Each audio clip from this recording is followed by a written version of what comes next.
Hi, I'm Malika Bilal. I'm Dan Ming. Welcome to The Stream, live on Al Jazeera and now YouTube. Move over Marvel. There's a slew of African comic book creators showing the world what an African superhero looks like.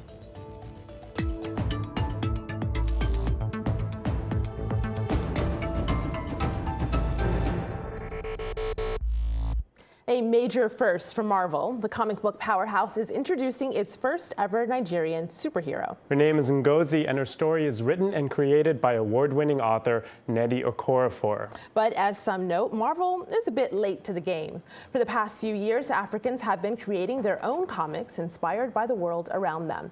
It's a trend that's becoming a booming business. So how do their stories differ from those told in Western comics, and why is that so important? Here to discuss that, we have Paul-Louis Julie, CEO of Midas Monkey and creator of The Pack and Yohanse, two Africa-inspired comic books. In Lagos, Nigeria, Jide Martin, a comic creator and CEO of Comic Republic. In Cape Town, South Africa, Loyiso Mkize, creator and illustrator of the Kwezi comic series. And in Harare, Zimbabwe, Eugene Ramirez Mapondera. He's a multimedia designer and creator of Umzingwele. Welcome everyone to the stream. Now, Jide, take a look at my laptop here. I've pulled up LagosComicCon.com. You're just back from Comic-Con in Lagos, Nigeria. What is the comic scene like in Nigeria? Describe it for our audience. Right now, it's very, very engaging and very interesting. Since we came into the scene about 4 years ago, we had just about 2 comic houses. And at that point in time, Comic Republic was like the leading comic house. But right now, we have close to like 10. And, it's really interesting that people, the Comic-Con was full. We had a convention, which was the Comic Connect convention. It was full of people. But now it's just crazy. It was packed. We had fans. We had people signing, buying stuff. We had, cosplay competition where we had close to 15 participants. It was really cool. So the vibe is really heavy right now. So you, of course, weren't just there as a fan of comics. You were also there as a creator. I pulled up on my screen here. This is Guardian Prime. Tell us about your creation. What makes this character tick? Mostly because he's a representation of what human beings should be. Over time, I grew up knowing heroes like Superman, for example. And I thought, I used to base most of my decision on what Superman would do. Then I thought, why don't I create an icon that, people that are of my skin and of my color would appreciate. And one that will inspire the world generally, which is why his power is based on faith. He's only as strong as he believes he is. He's only as fast as he believes he is. And most importantly, he looks African. So since all 4 of you are comic creators, we want to talk about your work. Paul, we got some praise for your work here. Take a look at my screen. Earl tweeted in, Yohanse is a breathtaking experience for the reader. You're instantly immersed within the gorgeous artwork and storytelling. Now, Paul, I have to admit, this morning I was just geeking out reading your comic. It's just, I just got pulled in. I love preparing for this show. Thank you. Can you tell me about the world with Yohanse? What is it that you created? Yohanse was a bit of a very quick idea, actually. Like I've always loved Star Wars ever since I was a little boy, and that wasn't my original my original foray into the world. I actually started with another series called The Pack. And I did a whole lot of research for that, trying to create a mythical African fantasy scape. But then afterwards, because of the scope of the project was so large, I wondered, will I ever get to explore the other parts of my imagination? And there's always a little kid inside me that always wanted to be in a spaceship or fly. So one day I decided to make a poster, which is the first poster of Yohanse, to see if fans would like it, and it went viral within minutes. And it showed me this is definitely something that we should try to do. So I buckled down a few months after that and wrote a whole story for it. And a few months after, the first issue dropped, and it's just been spreading like wildfire. People are crazy about it. People really enjoy seeing this futuristic world that captivates the fantasy, that has every pillar necessary from sci-fi and from more specifically space opera, which is the specific genre of Star Wars. But more importantly, having every detail, every element, every alien race, every piece of clothing, 100% sourced from African aesthetic sources. Wow. Now it's a very large undertaking to do that because unlike how some people, when they try to envision a futuristic version of Africa, they look at post-colonial Africa and they seem to forget sometimes that post-colonial Africa, while fascinating, is still is a hodgepodge of many different influences as a result of post-colonialism. It's quite fascinating what they've done by mixing those influences. But if you truly want to have something that's 100% African, you have to go to the source of pre-colonial Africa, take these pre-colonial civilizations, the golden age of Africa, like the Benin Empire, the Oyo Empire, the Mande kingdoms, and Nubia. And you have to understand what makes them tick aesthetically. So I had to break down what makes these cultures tick. I had to break down what... And so then that inspires your work today, which will, though we're living in this modern age, people of course still have interest in that. You mentioned, and Paul mentioned, the main characters of your creations, and they're good guys. So I want to talk about the villains, because that is really everyone's favorite character that they love to hate. Eugene, let's talk about villains. How do you see them, and how are your villains different than ones we might see in the West, in Western comics, in Marvel or DC Comics? Oh, that's a great question. The villains that I've tried to incorporate in my comics, such as Umzingeli and Drama Mama, for example, are not necessarily just bound within a human being or a certain archetype. I've explored various issues that are, unique to Africa, and given them titles. For example, I have a comic book named Netenyuro, where the villain is actually called the system. It's a disembodied entity called the system, which carries out a form of oppression, psychologically, economically, and the way I looked at it, it was a way of giving a type of mindset.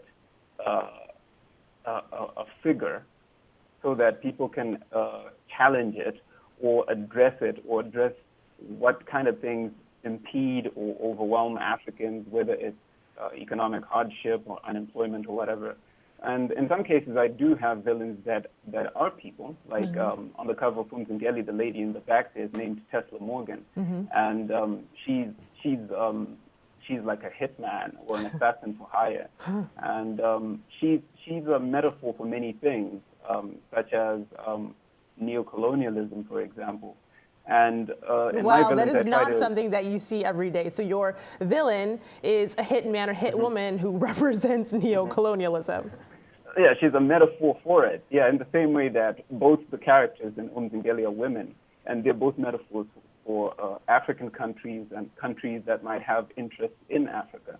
So apart from the action and the dynamic combat and all of those things, they're metaphorical figures that maybe more mature readers would pick up on, but the younger readers can still get something interesting out of it by looking at maybe the character designs or the combat scenes when they fight. But I guess they're layers that I place within a villain to give them dimension and also to give it some philosophical value at the end of it all. Right, so I want to get Loyiso in this conversation. Loyiso, you're in South Africa. I want to ask you about the role of self-publishing. We got this tweet from Kigali Media. Take a look. It says, why have these comics increased so much on the African continent? Kigali Media said, short answer, the internet. This generation has the tools to create and self-publish comics instead of waiting for big publishers. So Loyiso, can you talk about that? How has self-publishing revolutionized the industry for you? Well, of course. So what it actually speaks to is access, all right? So people are able to access your material as soon as you post it on Facebook or Instagram. That was definitely the case for us back in 2014 when I first self-published the comic book Kwezi at Free Comic Book Day. That's a comic convention here in Cape Town.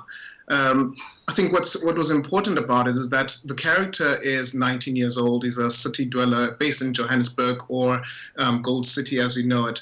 And because of that, the point of departure is the fact that he's a cool kid, right? He's South African, definitely African, has those traits, but also lives in the 21st century and obviously has those quirks.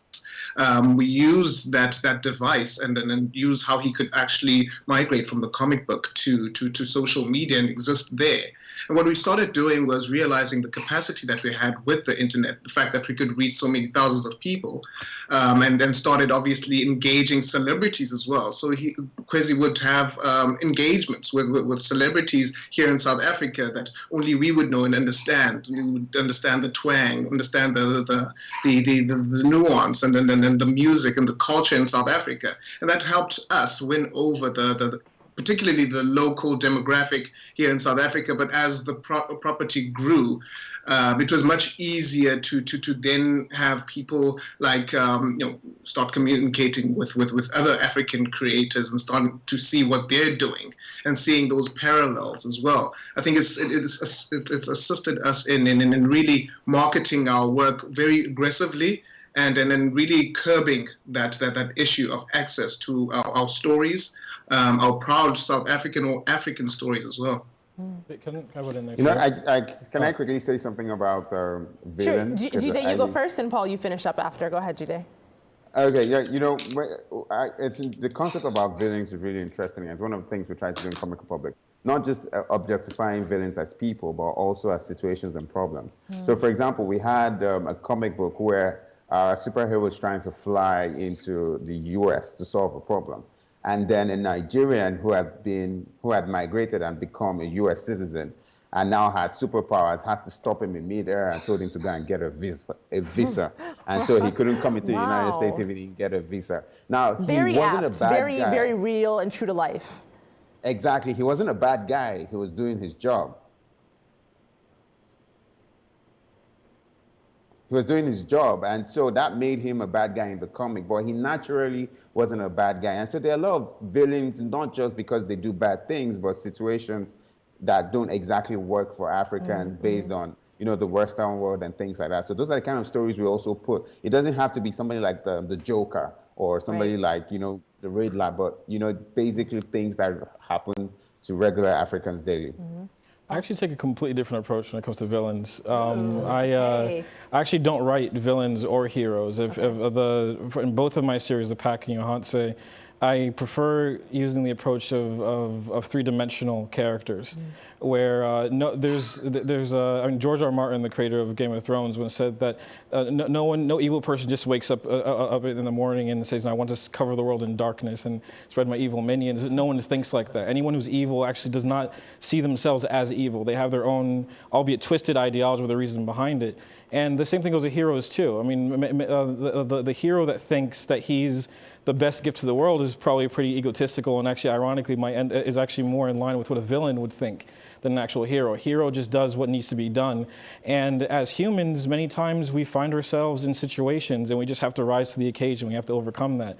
So my characters, more specifically Yohanse, do not start off as heroes at all. Yohanse is actually, he's a thief, and he's completely morally ambiguous. And his, funny enough too, the other interesting character that you meet right off the bat is the assassin Kana, who's actually modeled after my wife, Candace. Yeah, that's actually her. So you see, that's actually her, though. And funny enough, Candace is the exact opposite personality of Kana. But Kana is, I liken Yohanse to the personality of a monkey. I actually love monkeys as animals themselves. One thing I always loved about them is this cheeky cleverness they have. They know they're smarter than you, but they play with you, and in the end, they actually end up puppeteering you. So Yohanse has that arrogance, which is not exactly what the thing you want to see within a hero, but the thing that makes him the antagonist, the protagonist of the series is how he's thrust in the middle, but through his selfishness, he's thrust into the middle of this intergalactic conflict, and he's trying to make through with it. Now, whether or not he'll rise to the occasion and overcome that is something completely separate. We'll have to wait to see. Dan? So speaking of characters modeled after people you know, Loyiso, I know that you modeled a character out of someone that you know. I want to show a trailer for a series that you made for your character, Kwezi. Everyone take a look.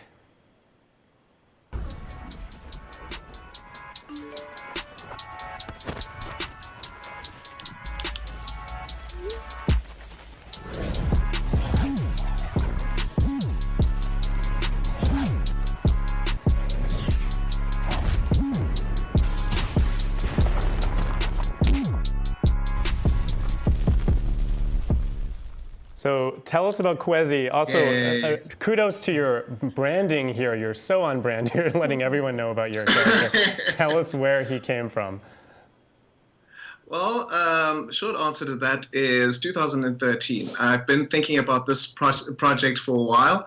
I hadn't come up with a name yet, but I just knew that I wanted to create a South African superhero story, right?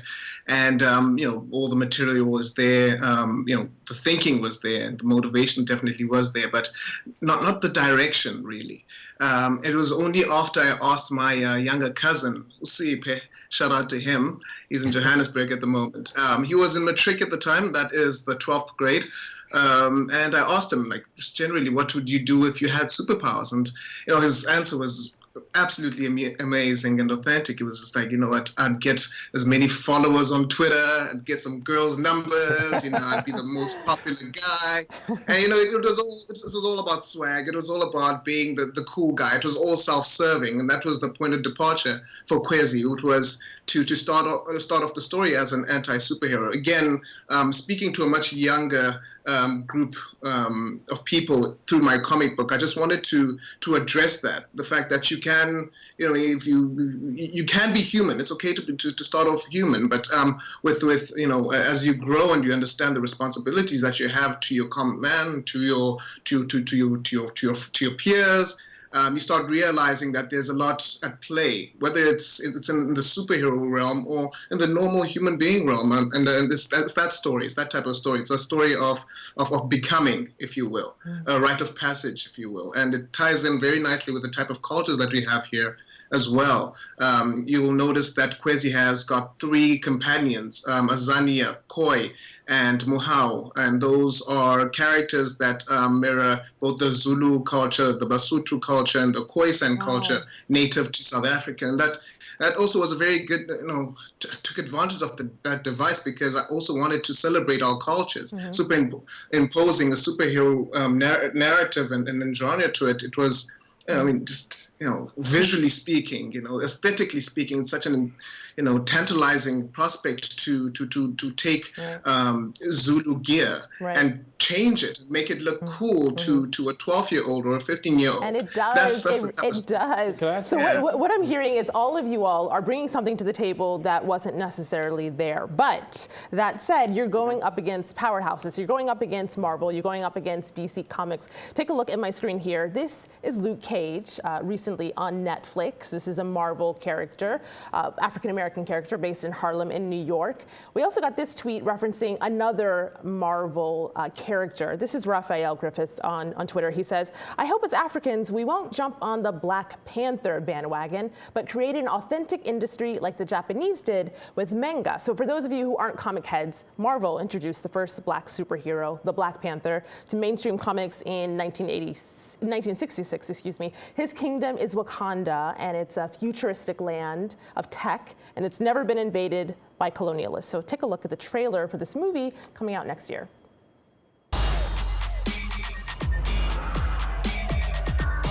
The world is changing.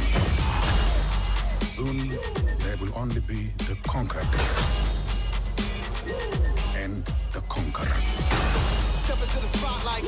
You are a good man.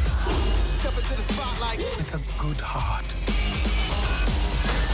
And it's hard for a good man to be a king.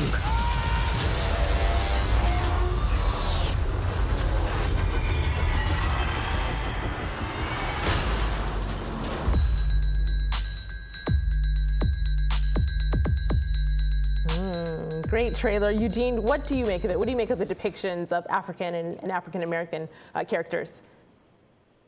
Oh, well, I really appreciate where they're coming from, and I appreciate their attempt at depicting Africans as highly sophisticated. And I have to, take my hat off to that. But there will always be a lack of authenticity, if I can call it that. Something that I witnessed in the movie Civil War, where Black Panther made his first appearance. I think they had a bit of trouble with picking out you know, what language Exactly. represented, because when he was out of the I think costume, I he was I have told a big exactly problem what with that to do. too. Yeah, I don't make a problem with that too. Sosa. So Loyiso have a has a big problem with it. problem Paul with has a that. problem with it. I have a problem with I that. actually no, don't Gito has really a have a problem. big You have problem a, with it. well, if I can finish, I mean, I'm totally impressed with the idea of Africans harnessing technology that that every other country or territory hasn't managed to figure out. I really appreciate that. For one, Africans are being depicted as scientific and sophisticated and able to manipulate forces or elements that other people can't. Because for one, it credits them for not brawn or physical strength, but for mental aptitude. And I think that's something that's been lacking in mainstream media for a long time. However, I don't think it's a perfect or authentic example of what an African hero could be or is. And for now, that is my opinion. And I think there's a lot that they could. The biggest problem here, I think, is the way that they went about it, though. I feel that if you're going to depict a futuristic, Afrofuturist society, then you have to apply the same rules that you would in creating Asgard, for instance, that they did for Thor, which very similarly is creating a fictional advanced society based off of another pre-existing ancient society and making it read on screen as believable, as authentic. The problem I have with the Black Panther is that there's this ignorance in the West towards what Africa is. So they're used to seeing Africa in a primitive sort of light. So the problem with that is that many people in the West have a hard time fathoming what a futuristic African society would look like, because it was never given a chance to evolve on its own to that point. So the problem I have with the Black Panther when you see it is that, yes, it looks good to Western eyes because anything in Africa just seems authentic, it seems exotic to them. So they have no reason to question the authenticity. But when you study Africa and you study the exact same things that the concept creators for Thor, which ironically are the same ones behind the Black Panther, so I was a little bit disappointed on that, is that they set the bar pretty low. I mean, if you look at the trailer again, I mean, it's almost like they cherry-picked different parts of Africa without actually even creating any real conceptual work behind it. You know, in the film industry, there's a whole industry of conception, creating, world building. There are rules that go along with that. You have to simulate 500, 600 years of growth that never happened from the same sources and let it grow in a greenhouse effect on its own. The problem I also talking think about that the we need project to that leave a little I bit. knew this would spark a little. Yeah, so we have a debate, but I want to advance it a little bit. I want to ask you about what each of you are doing and how it relates to what we're talking about. Jide, take a listen to this video comment we got from Karma. West are considered African, like Vixen and Storm and Black Panther, but they were not created by Africans. They were created by Westerners.